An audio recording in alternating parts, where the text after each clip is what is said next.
thee nobis Maria.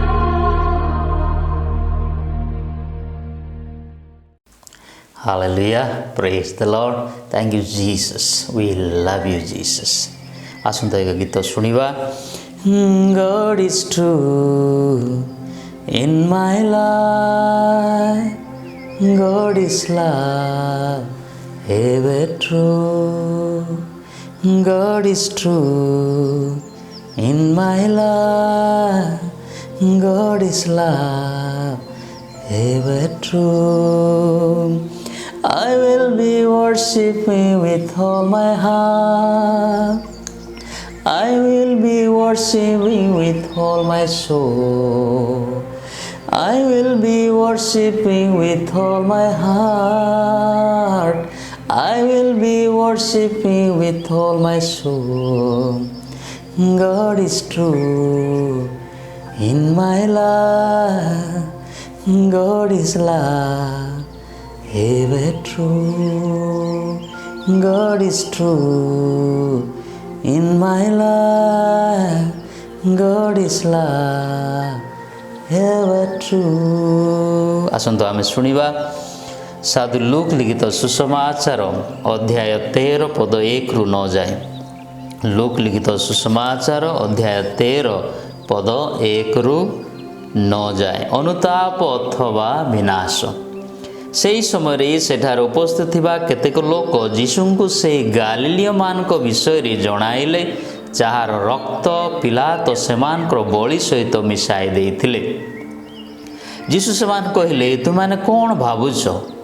ଏହି ପ୍ରକାର କଷ୍ଟ ସହ୍ୟ କରିଥିବା ହେତୁ ଏମାନେ ଅନ୍ୟ ସମସ୍ତ ଗାଲିଲୀବାସୀଙ୍କ ତୁଳନାରେ ଅଧିକ ପାପୀ ଥିଲେ? ସେହିପରି ନୁହେଁ।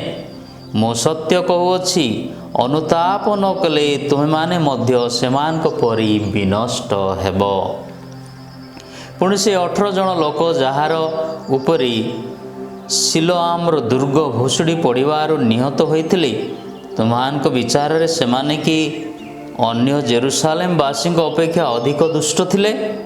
ନା, ମୁଁ ସତ୍ୟ କହୁଅଛି, ଅନୁତାପ ନ କଲେ ତୁମେମାନେ ମଧ୍ୟ ସେମାନଙ୍କ ପରି ବିନଷ୍ଟ ହେବ।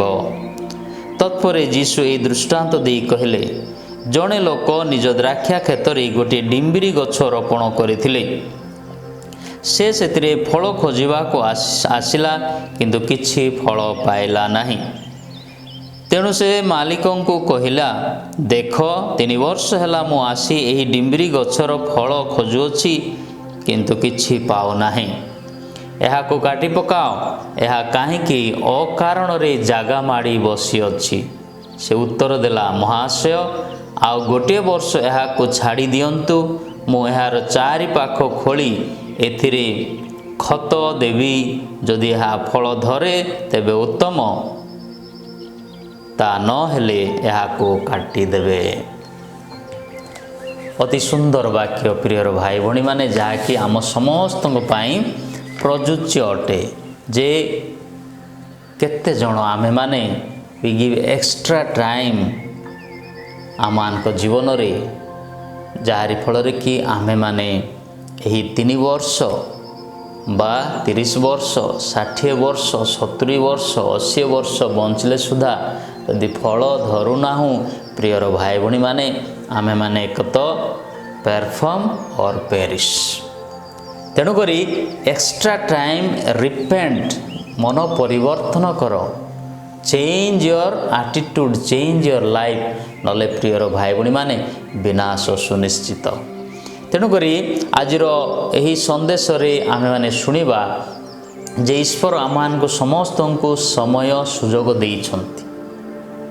ତେଣୁ ଦୁର୍ଭାଗ୍ୟର ବିଡ଼ମ୍ବନାର କଥା ହେଲା ଯେ God is not very much pleased with us. ସେ ଆମ ପ୍ରତି ଖୁସି ନାହାନ୍ତି।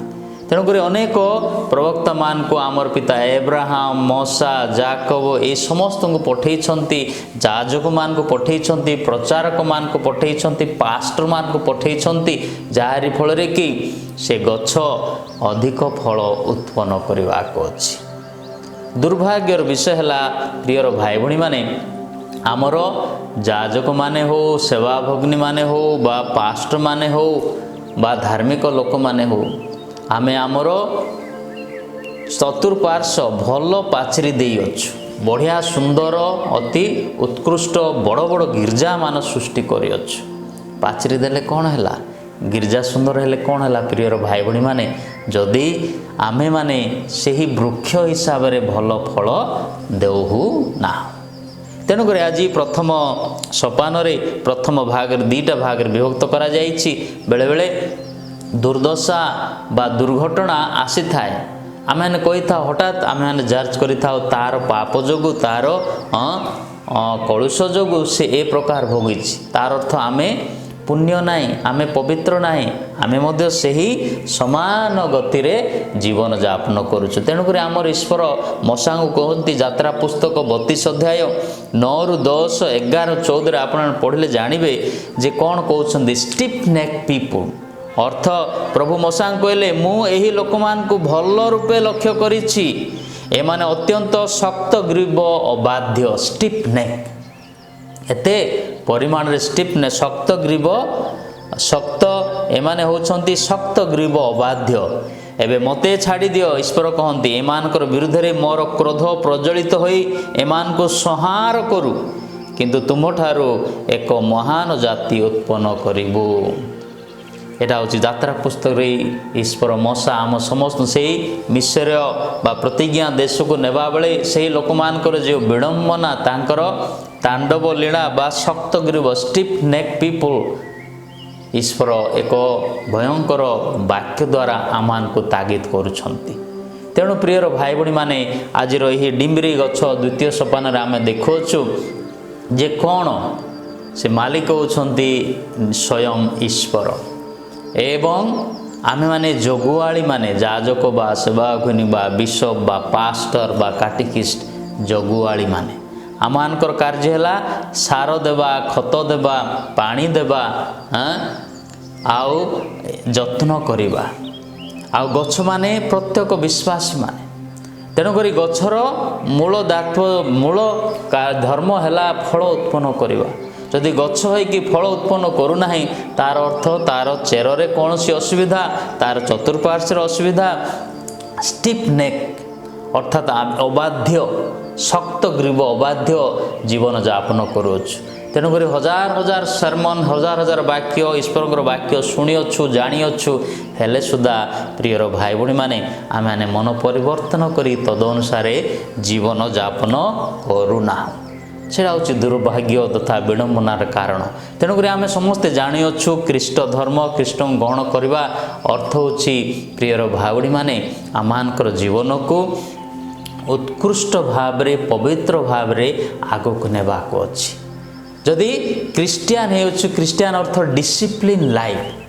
ତେଣୁକରି ଖ୍ରୀଷ୍ଟଙ୍କୁ ଯଦି ଆମେ ଅନୁସରଣ କରୁଅଛୁ, ତାର ଅର୍ଥ ଆମେ ଏକ ସଠିକ୍ ରାସ୍ତାରେ ଯାଉଅଛୁ। ଆପଣମାନେ ଦେଖିଥିବେ ଟୁ ଟାଇଟ୍ ରୋପ୍ ୱାକିଂ, ଦୁଇପଟ ଖମ୍ବ ଅଛି, ଯେ ମଝିରେ ଯିଏ ଚାଲୁଅଛି, ସେଇଟା ହେଉଛି ଖ୍ରୀଷ୍ଟ ଜୀବନ। ଏଣେ ତେଣେ ହେବା, ପଡ଼ିଯିବା ତଳେ। ତେଣୁକରି ଆମର ଈଶ୍ୱର ସଂସ୍କାର ଦେଇଛନ୍ତି କ'ଣ? ପାପ ସ୍ୱୀକାର ସଂସ୍କାର। ଏଣେ ତେଣେ ହେଲେ ମଧ୍ୟ get up and come to me, ମନ ପରିବର୍ତ୍ତନ। ଦୀକ୍ଷାଗୁରୁ କହିଥିଲେ ସ୍ୱର୍ଗରାଜ୍ୟ ସନ୍ନିକଟ। ତେଣୁକରି ଦୀକ୍ଷାଗୁରୁ କ'ଣ କହନ୍ତି? ମାଥ୍ୟୁ 3 ଅଧ୍ୟାୟ 7-10ରେ ଦୀକ୍ଷାଗୁରୁ ଜହନ କହିଲେ ସେହି ଫାରିସୀ ସାଦୁସୀମାନଙ୍କୁ, ରେ ବିଷଧର ସର୍ପର ସନ୍ତାନଗଣ, ଆଗାମୀ କ୍ରୋଧରୁ ପଳାୟନ କରିବା ନିମନ୍ତେ କିଏ ତୁମକୁ ସତର୍କ କରାଇଲା? ଅନୁତାପ ଅନୁରୂପ ଫଳ ଧାରଣ କର, ଅନୁତାପ ଅନୁରୂପ ଫଳ ଧାରଣ କର। ପ୍ରିୟର ଭାଇ ଭଉଣୀ, ସମୟ ସନ୍ନିକଟ। କେତେବେଳେ ଶେଷ ହେବ ଏ ଜଗତ, କେତେବେଳେ ମୋର ଜୀବନ ବିନାଶ ହେବ, ଆମମାନଙ୍କୁ କାହାକୁ ଜଣା ନାହିଁ।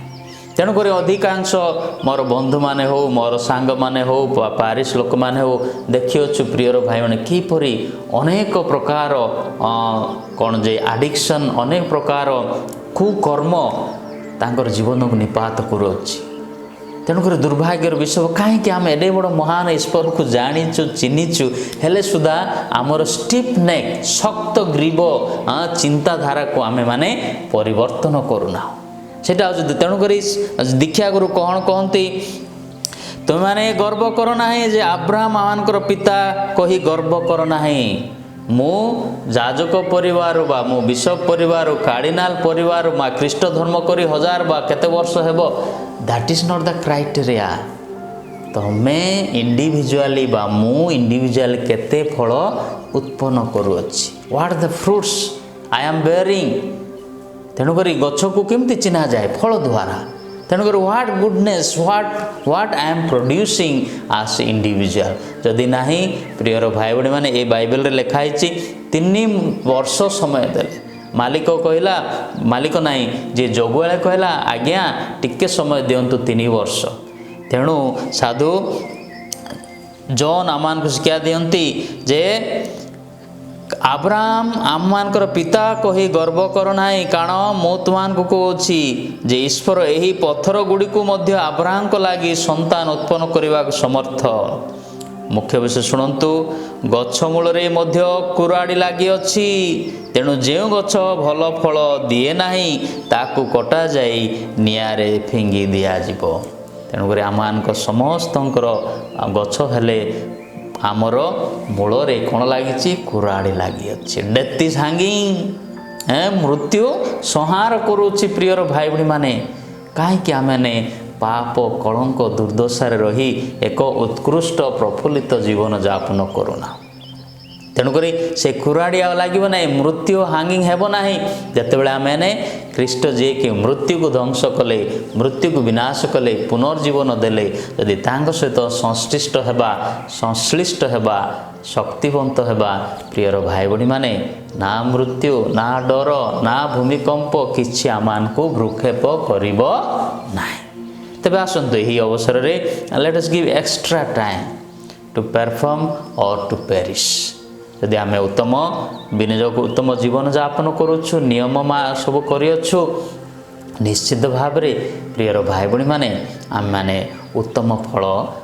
उत्पन्न करिवा आ अनेक से फल खाई तृप्त हेबे एवं कृष्णकर राज्य विस्तार हेबा our God doesn't want to destroy anybody everybody आमर ईश्वर समस्त को रक्षा करने समस्त उद्धार करने निजर जीवन देइछंती तेणुक it is a God initiative God is coming down to us ईश्वर स्वर्ग छाड़ी आमान को उद्धार करने को आसुचंती he doesn't want to destroy he is not pleased to destroy us से खुशी पाती ना कारण आमे तांकर प्रतिमूर्ति तांकर स्वरूप कहीं एमाने एते विडंबना बा शक्त ग्रीव जीवन यापन करुँच मते देख मते अनुसरण कर मुझी हाँ निश्चित भाव तुमको उद्धार करी बोले आमर ईश्वर बारंबार अनवरत प्रियर भाई भाई मैंने चेष्टा करती तेणुक आसतु आम आमर जीवन को सड़क सुंदर अनुग्रहपूर्ण करवा देखा आमर जीवन उत्कृष्ट हेब उत्तम फल उत्तम गछ उत्तम फल